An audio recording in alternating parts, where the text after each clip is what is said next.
नमस्कार, स्वागत है आप सभी का डीडी न्यूज के इस खास बुलेटिन एक्सप्रेस 100 में, जहां हम आपके लिए लेकर आते हैं राजनीति, मनोरंजन, देश दुनिया, खेल और व्यापार जगत की सभी बड़ी खबरों को एक्सप्रेस यानी कि फटाफट अंदाज में। आपके साथ मैं हूं संध्या शर्मा। तो देखिए खबरें तेज रफ्तार से।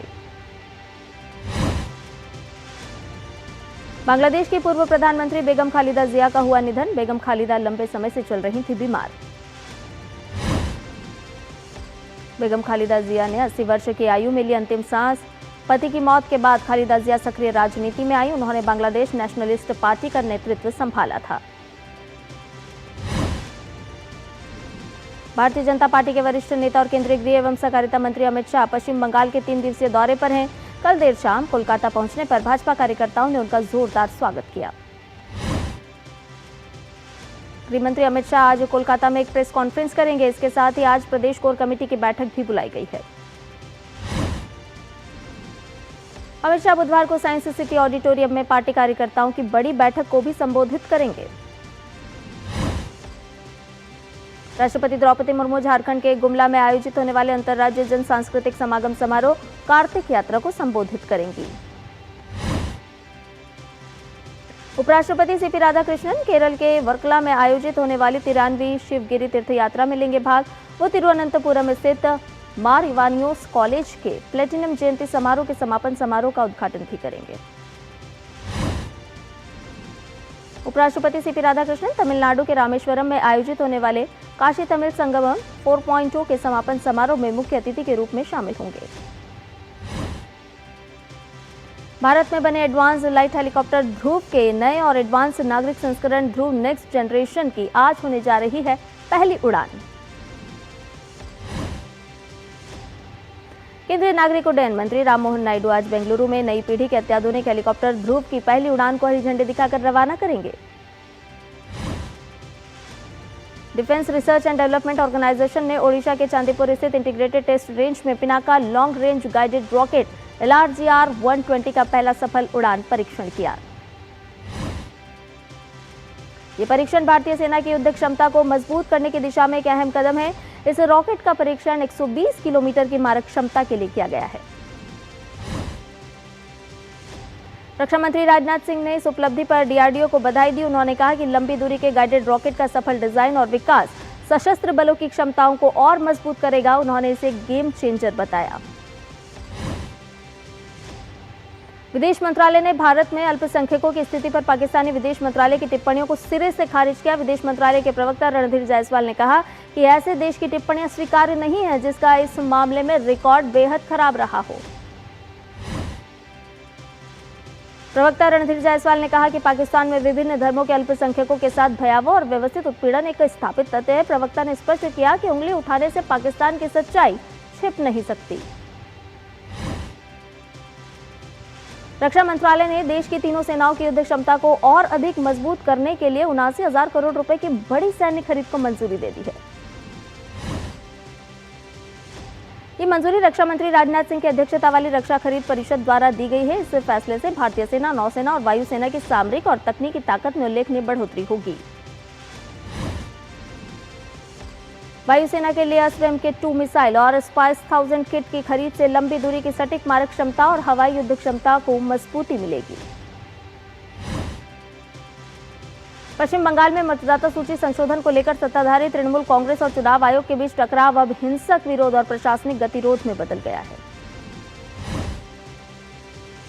केंद्रीय स्वास्थ्य मंत्री JP नड्डा ने हरियाणा में स्वास्थ्य सुधारों और टीबी मुक्त भारत पर उच्च स्तरीय समीक्षा बैठक की अध्यक्षता की, जिस दौरान उन्होंने स्वास्थ्य सुधारों के लिए केंद्र और राज्य सरकार के बीच समन्वय पर जोर दिया।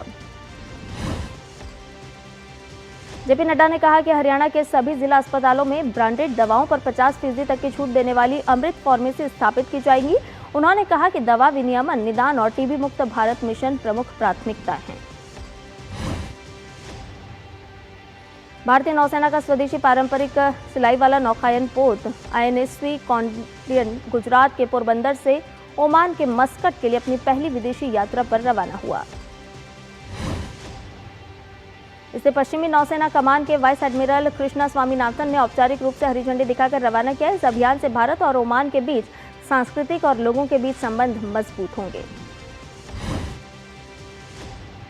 प्रधानमंत्री नरेंद्र मोदी ने पोरबंदर से ओमान के लिए पहली समुद्री यात्रा पर INSV कौंडिन्य के रवाना होने पर प्रसन्नता व्यक्त की। पीएम मोदी ने इस अनूठे जहाज के निर्माण के लिए डिजाइनरों, कारीगरों, जहाज निर्माताओं और नौसेना को बधाई दी है। उन्नाव रेप केस मामले में सुप्रीम कोर्ट से कुलदीप सेंगर को लगा बड़ा झटका। सुप्रीम कोर्ट ने हाई कोर्ट के आदेश पर लगाई रोक। कुलदीप सेंगर अब जमानत पर बाहर नहीं आएगा। कोर्ट ने यह भी कहा कि आरोप गंभीर हैं। CJI जस्टिस सूर्यकांत की अगुवाई वाली बेंच ने सेंगर के वकील को नोटिस जारी कर 2 सप्ताह में जवाब दाखिल करने के लिए कहा है। पश्चिम बंगाल के दक्षिण 24 परगना के डायमंड हार्बर सब डिवीजन के अंतर्गत शिराकोल में तृणमूल कांग्रेस समर्थकों ने रोल ऑब्जर्वर S मुरुगन का घेराव कर विरोध प्रदर्शन किया। वहीं कोलकाता में शशि पांजा के नेतृत्व में 5 सदस्यीय TMC प्रतिनिधिमंडल ने मुख्य चुनाव अधिकारी के कार्यालय का दौरा किया और गिनती के फॉर्म में तार्किक विसंगतियों वाले मतदाताओं की सूची की मांग की। उन्नाव रेप केस मामले में सुप्रीम कोर्ट से कुलदीप सेंगर को लगा बड़ा झटका। सुप्रीम कोर्ट ने हाई कोर्ट के आदेश पर लगाई रोक। कुलदीप सेंगर अब जमानत पर बाहर नहीं आ सकेगा। कोर्ट ने यह भी कहा कि आरोप गंभीर है। CJI जस्टिस सूर्यकांत की अगुवाई वाली बेंच ने सेंगर के वकील को नोटिस जारी कर 2 सप्ताह में जवाब दाखिल करने के लिए कहा है। अंग्रेजी लेखक और कवि, नोबेल पुरस्कार विजेता रुडयार्ड किपलिंग की आज मनाई जा रही है जयंती। वो मुख्य रूप से द जंगल बुक, मांडले पर लिखी कविता और गंगा दीन के लिए जाने जाते हैं। भारतीय अंतरिक्ष कार्यक्रम के जनक विक्रम अंबालाल साराभाई की पुण्यतिथि आज। भारत में अंतरिक्ष और विज्ञान के क्षेत्र में महत्वपूर्ण योगदान के लिए जाने जाते हैं साराभाई। केंद्रीय मंत्री किरेन रिजिजू ने उत्तराखंड में कथित तौर पर नस्लीय हमले में त्रिपुरा के एक छात्र की मौत पर दुख जताने के साथ आक्रोश भी व्यक्त किया है। मंत्री किरेन रिजिजू ने लोगों से इस मानसिकता के खिलाफ एकजुट होकर लड़ने का आह्वान किया। उन्होंने कहा कि ऐसी कोई भी घटना बेहद शर्मनाक है और देश को नुकसान पहुंचाती है। उत्तर प्रदेश के उप मुख्यमंत्री केशव प्रसाद मौर्य प्रयागराज के माघ मेले की तैयारियों का जायजा लिया। उन्होंने अधिकारियों को निर्देश दिए कि 3 जनवरी से पहले सभी काम पूरे कर लिए जाएं। बिहार के गोपालगंज में थावे दुर्गा मंदिर चोरी मामले की जांच में बड़ा खुलासा। SIT ने 24 घंटे की खुदाई के बाद जमीन के नीचे से भगवान राम और देवी सीता की 20 कीमती अष्ट धातु की मूर्तियां बरामद की। गोपालगंज पुलिस के अनुसार ये कार्रवाई फरार मुख्य आरोपी शरीफ आलम के घर पर की गई। इस मामले में आरोपी की पत्नी, मां और 2 बहनों को गिरफ्तार किया गया है। केंद्र शासित प्रदेश लद्दाख ने लद्दाख भूमि record web GIS portal launch किया, जो डिजिटल इंडिया मिशन में एक महत्वपूर्ण कदम है। उपराज्यपाल कविंदर गुप्ता ने इस पोर्टल का उद्घाटन किया। इस पोर्टल के माध्यम से नागरिक अब ऑनलाइन अपने भूमि रिकॉर्ड देख सकेंगे, प्राप्त कर सकेंगे और साथ ही साथ सत्यापित भी कर सकेंगे। इससे कार्यालयों में बार बार जाने की जरूरत कम होगी, पारदर्शिता बढ़ेगी और भूमि विवादों में कमी आएगी। मुंबई के अंधेरी पश्चिम इलाके में रहने वाली 68 साल की महिला को साइबर ठगों ने डिजिटल अरेस्ट कर 3 करोड़ 71 लाख रुपए की ठगी कर ली। आरोपियों ने खुद को पूर्व CJI DY चंद्रचूड़ और पुलिस CBI अधिकारी बताया। ठगी का एहसास होने के बाद महिला ने साइबर पुलिस में शिकायत दर्ज कराई। पुलिस ने इस मामले की जांच शुरू कर दी है। पश्चिमी अफ्रीकी देश लाइबेरिया के साथ भारत के संबंधों को मजबूत करने के लिए विदेश मंत्रालय के सचिव पश्चिम CB जॉर्ज ने नई दिल्ली में इंडिया लाइबेरिया संयुक्त राष्ट्र परामर्श में हिस्सा लिया। विदेश मंत्रालय के सचिव पश्चिम CB जॉर्ज ने लाइबेरिया के कानूनी मामलों के उपमंत्री MFA काउंसलर JD मोब्रे अरमा से काफी मुलाकात की। इस दौरान उन्होंने लाइबेरिया को UNSC में निर्वाचित होने पर बधाई दी और भारत को पूरा सहयोग और समर्थन का भरोसा दिया। राष्ट्रीय राजधानी दिल्ली समेत समूचे उत्तर भारत में कड़ाके की ठंड और घने कोहरे का कहर है जारी। दिल्ली में ठंड से बचने के लिए बेघर लोग रैन बसेरों में ले रहे हैं शरण। आज हरियाणा, चंडीगढ़, पंजाब, उत्तर प्रदेश के साथ ही पूर्वोत्तर, पूर्वी और उत्तरी भारत के कुछ इलाकों में घना से बहुत घना कोहरा छाया रहा। बेहद कम विजिबिलिटी के कारण सड़कों पर वाहनों की रफ्तार धीमी पड़ गई है और लोगों को यातायात संबंधी दिक्कतों का सामना करना पड़ रहा है। आज वैकुंठ एकादशी के अवसर पर तमिलनाडु के श्री पार्थसारथी मंदिर का स्वर्ग द्वार भक्तों के लिए खुला। महाराष्ट्र के हिंगोली में भूकंप के झटके महसूस किए गए। राष्ट्रीय भूकंप विज्ञान केंद्र के मुताबिक रिक्टर पैमाने पर भूकंप की तीव्रता 3.5 मापी गई। भारत के लिए 2025 एक महत्वपूर्ण वर्ष रहा है और इस दौरान अर्थव्यवस्था, राष्ट्रीय सुरक्षा, आंतरिक सुरक्षा, सामाजिक सुधार और अंतर्राष्ट्रीय कूटनीति में काफी बड़े बदलाव हुए हैं। खनन और विनिर्माण क्षेत्रों के मजबूत प्रदर्शन से नवंबर महीने में देश के औद्योगिक उत्पादन में वृद्धि दर 2 साल के उच्च स्तर 6.7% पर पहुंच गई है। बुलेटिन में फिलहाल एक छोटे से ब्रेक के लिए रुक रहे हैं, जल्द हाजिर होंगे।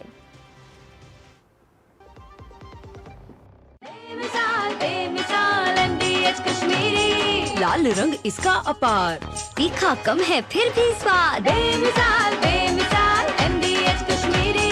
और कम दाल पर असली दाल। MDH कश्मीरी लाल मिर्च पाउडर। बेमिसाल बेमिसाल MDH कश्मीरी। MDH। विभाग अनेक, कंप्लेंट बॉक्स 1। किसी भी सरकारी दफ्तर, विभाग या बैंक से जुड़ी शिकायत के लिए pgportal.gov.in पर जाएं, रजिस्टर करें, संबंधित विभाग चुनें, शिकायत दर्ज करें और ट्रैकिंग आईडी नोट करें। SMS या ईमेल पर एक्नॉलेजमेंट पाएं और शिकायत का जवाब सीधे मंत्रालय से प्राप्त करें। अब तक 1 करोड़ 12 लाख से अधिक भारतीयों ने भरोसा जताया। CP ग्राम्स, आपकी हर शिकायत का हल। अभी शिकायत दर्ज करें pgportal.gov.in।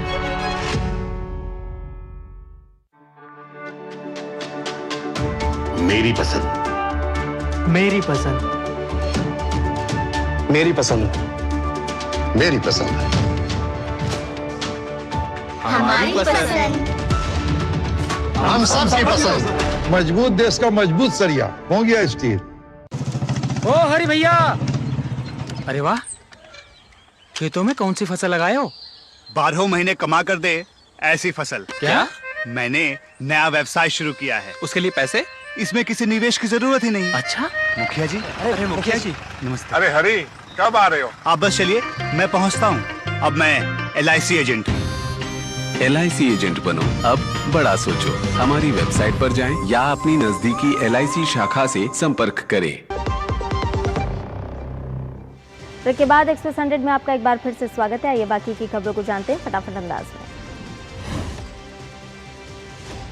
राष्ट्रीय सांख्यिकी कार्यालय के आंकड़ों के मुताबिक औद्योगिक उत्पादन को मापने वाला औद्योगिक उत्पादन सूचकांक नवंबर 2024 में 5% बढ़ा था। GST दरों में कमी का लाभ उठाने के लिए विनिर्माण ऑर्डरों में तेजी आई। इसके साथ NSO ने अक्टूबर 2025 के लिए औद्योगिक उत्पादन वृद्धि के आंकड़ों को भी संशोधित किया है। अगर भारत की अर्थव्यवस्था आने वाले वर्षों में 6% की औसत वृद्धि दर के साथ बढ़ती है तो देश की GDP वित्त वर्ष 2047-48 तक $26 ट्रिलियन तक पहुंच सकती है। साथ ही प्रति व्यक्ति आय $15,000 होने की उम्मीद है, जो कि मौजूदा स्तर से 6 गुना अधिक है। भारत ने विश्व की 5वीं सबसे बड़ी अर्थव्यवस्था के रूप में महत्वपूर्ण मुकाम हासिल कर लिया है। भारत के अस्पताल उद्योग का भविष्य बेहतर। वित्त वर्ष 2027 में अस्पताल क्षेत्र का राजस्व 18 से 20% तक बढ़ने की उम्मीद। भारत ने 2025 में नवंबर तक अब तक सबसे अधिक 44.51 गीगावाट रिन्यूएबल एनर्जी क्षमता जोड़ी है, जो कि पिछले साल की समान अवधि में जोड़ी गई 24.72 गीगावाट की क्षमता से काफी अधिक है। भारत की औद्योगिक विकास दर नवंबर में सालाना आधार पर बढ़कर 6.7% हो गई है। नवंबर में मजबूत इंडस्ट्रियल ग्रोथ की वजह से मैन्युफैक्चरिंग सेक्टर का शानदार प्रदर्शन था, जहां 8% की वृद्धि दर देखने को मिली है। मैन्युफैक्चरिंग सेक्टर में 23 में से 20 इंडस्ट्री ने सकारात्मक वृद्धि दर दिखाई। मैन्युफैक्चर ऑफ बेसिक मेटल ने 10.2%, मेडिकल केमिकल और बॉटनिकल प्रोडक्ट्स ने 10.5% और ट्रेलर्स और सेमी ट्रेलर्स ने 11.9% की वृद्धि दर दिखाई। भारत में पेट्रोकेमिकल उत्पादों की खपत आने वाले कुछ वर्षों में हर साल 6 से 7% की दर से बढ़ने की है उम्मीद। वित्त वर्ष 2025 से 2030 के बीच पॉलीप्रोपाइलिन की उत्पादन क्षमता 1.8 गुना बढ़ने की है उम्मीद, जबकि इसकी मांग 1.4 गुना बढ़ेगी। भारतीय रेलवे से जुड़े शेयरों में फिर से तेजी देखने को मिली। पिछले 5 कारोबारी सत्रों में रेलवे सेक्टर के शेयरों में अच्छी बढ़त देखने को मिली है। भारत 4.1 ट्रिलियन डॉलर की अर्थव्यवस्था के साथ जापान को पछाड़कर दुनिया की चौथी सबसे बड़ी अर्थव्यवस्था बन गया और अगले 2.5 से 3 वर्षों में यानी कि 2.5 से 3 वर्षों में जर्मनी को पछाड़कर तीसरी रैंक हासिल कर लेगा। केंद्रीय मंत्री पीयूष गोयल ने कहा कि 100% भारतीय निर्यात पर 1 जनवरी से ऑस्ट्रेलिया में जीरो ड्यूटी लगेगी और इससे अधिक श्रम उपयोग वाले उद्योगों को फायदा होगा। केंद्रीय मंत्री पीयूष गोयल ने कहा कि कॉम्प्रिहेंसिव इकोनॉमिक कॉर्पोरेशन एग्रीमेंट के लिए कई देशों के साथ भारत बातचीत कर रहा है। भारत ऑस्ट्रेलिया व्यापार समझौते से इंडो पैसिफिक में देश की आर्थिक भागीदारी बढ़ रही है और ये मेक इन इंडिया और विकसित भारत 2047 के विजन के अनुरूप है। भारत ऑस्ट्रेलिया आर्थिक सहयोग और व्यापार समझौते की तीसरी सालगिरह पर केंद्रीय मंत्री ने कहा कि हम एक ऐसी साझेदारी का जश्न मना रहे हैं जिसने इरादों को अवसर में बदला है। वित्त वर्ष 2024-25 में ऑस्ट्रेलिया को भारत का निर्यात 8% बढ़ा, जिससे भारत का व्यापार संतुलन बेहतर हुआ। Manufacturing, chemicals, textiles, plastic, pharmaceuticals, petroleum products और रत्न और आभूषण जैसे क्षेत्रों में अच्छी बढ़ोतरी देखी गई। 135 मिलियन ट्रांजैक्शन के साथ भीम ऐप आज भारत की डिजिटल क्रांति का चेहरा बन चुका है। 2016 में लॉन्च होने के बाद आज गूगल प्ले स्टोर पर भीम ऐप के 10 करोड़ से भी अधिक डाउनलोड्स हैं।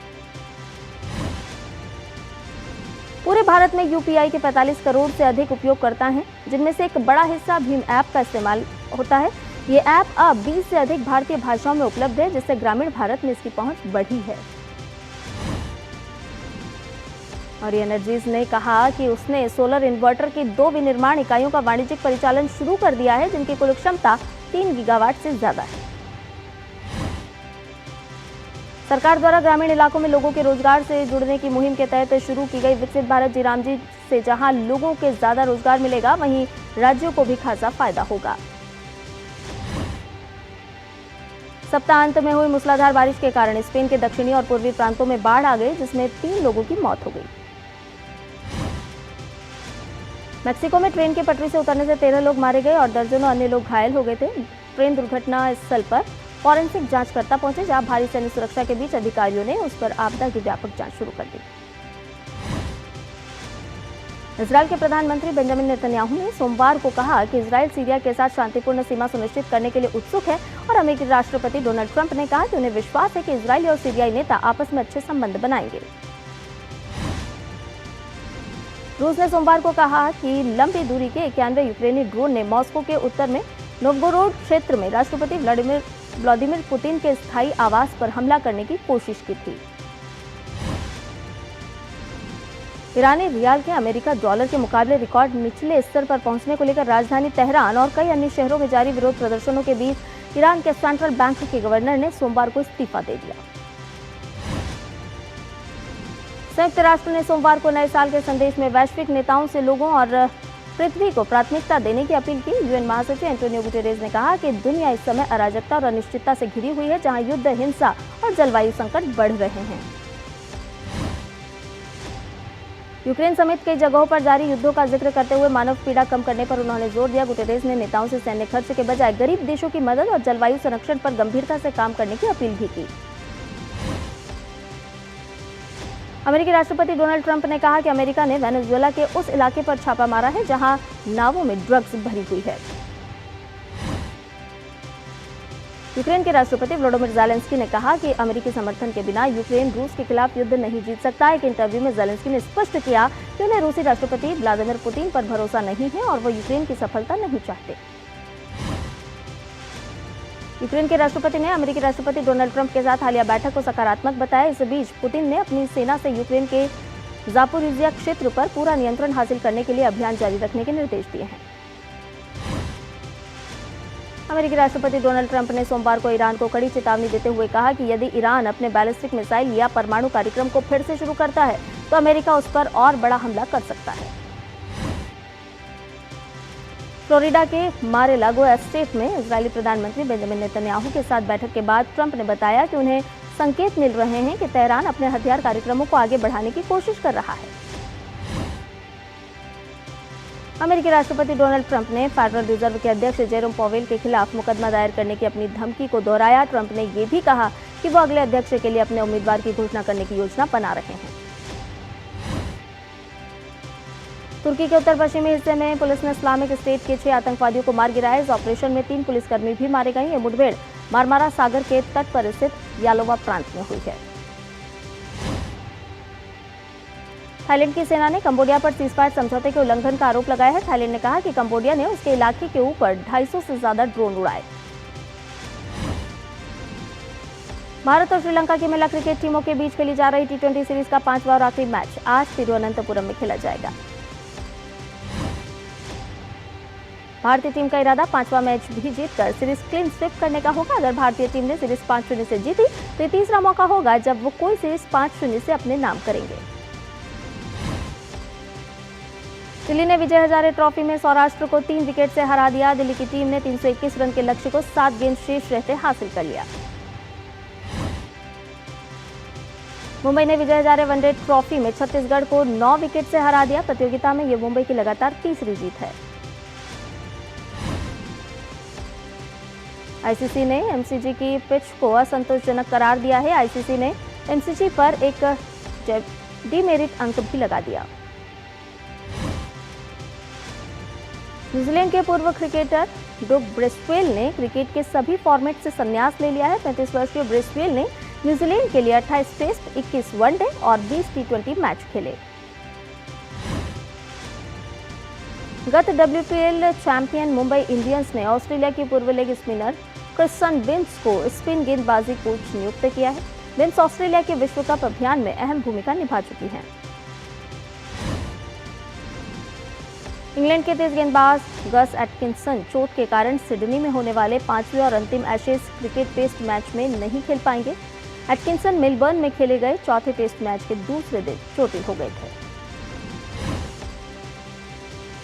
एशियाई चैंपियनशिप की स्वर्ण पदक विजेता नीरू ढांडा ने राष्ट्रीय निशानेबाजी चैंपियनशिप में महिला ट्रैप स्पर्धा का स्वर्ण पदक जीत लिया है।